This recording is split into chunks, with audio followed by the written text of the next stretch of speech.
Yeah, but he said. All right, so our regular camera had died.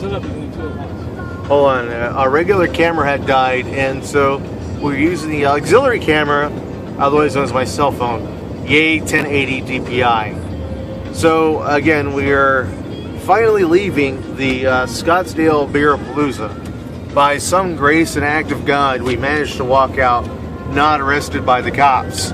There were a few incidences, several lovely women, and then somebody got a little grabby, but we won't talk about who that was. Anyways, we're moving on to our thoughts of the day, and I'm going to be, well, both Johnny and Dr. Walling are in the front, so I'm going to be shooting the sides of their heads. So let's see what they have to say. Darling, your thoughts on Beer-a-Palooza? Well, the no left turn sign at the exit sucks big, you know what. Other than that, to be honest with you, it felt a bit unorganized to me.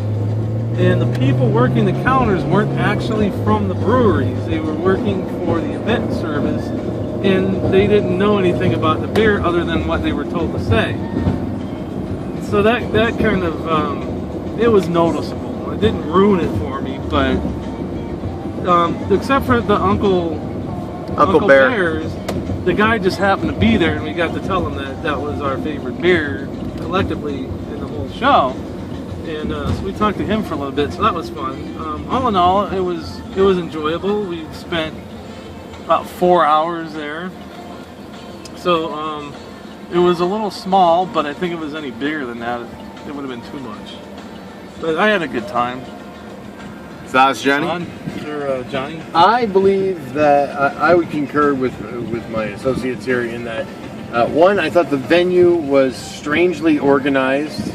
There were long lines sometimes, no lines other times, and the ticket system, yeah, that's just fucking stupid.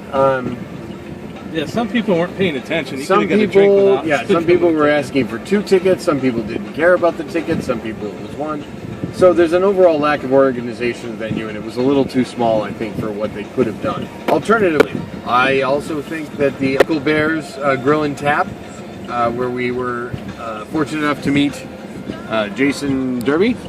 He is their assistant brewer, and he told us that the Mandarin ale that they were making, which was our top choice, it was originally supposed to be a seasonal. They're going to make it in all of the times beer, which we fully endorse, and we bought 2 growlers. So that was the number one. That was the number 1 beer. I would hope that if they do this next year, they have more than 1 hand dryer for every 3 sinks. Yeah, the bathroom had 1 hand dryer in it. Yeah, as we found out upon our multiple trips to the bathroom, there was like a hand dryer for like a dozen stalls. Now, I don't know about you folks, but the math, it was kind of off in that particular juncture. Either way, and I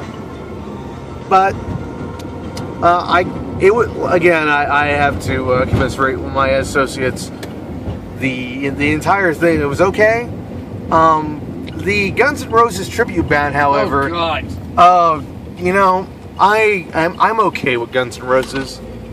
The Guns N' Roses tribute band, usually you have a hit or a miss. In this case, it was a big miss. A big fucking miss.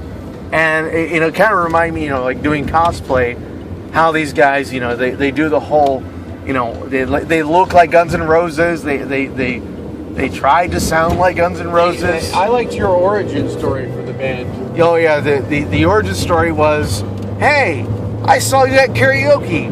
You kind of sound like Axl Rose. And there was the band was born. And thus the birth of a terrible band. Yes, and so I got left alone while you guys had to go to the bathroom with that. Well, at least you didn't get molested. You don't know that. You weren't around. There's cameras everywhere, and we'll probably see it later on TMZ.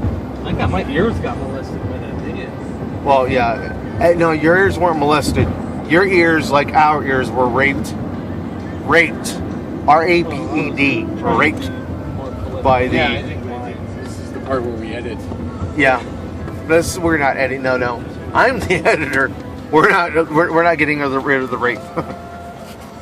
That just sounded wrong. We need to edit that. Yeah, that needs to get edited out. One surprise was that I forgot the name of the store, the vapor store. Oh, right next the to my vapor house place. was there. Vaporvations No, or innovations? Innovation Vapor, I think is what it was. Yeah. So that was interesting. I bought a backup charger, which I wish came charged, because now my vaporizer is dead. And I am in the thralls of addiction. No, you're not. It's mind over matter. I quit cold turkey, so screw you both. Yeah, you have powers I don't. Well, that's true. Anyways, we're going to be signing off once again. This is Tony Fuentes. Doc I'm Holling. Johnny LeBrod.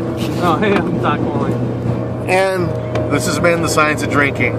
Hopefully we don't die in a horrible car crash. Good night.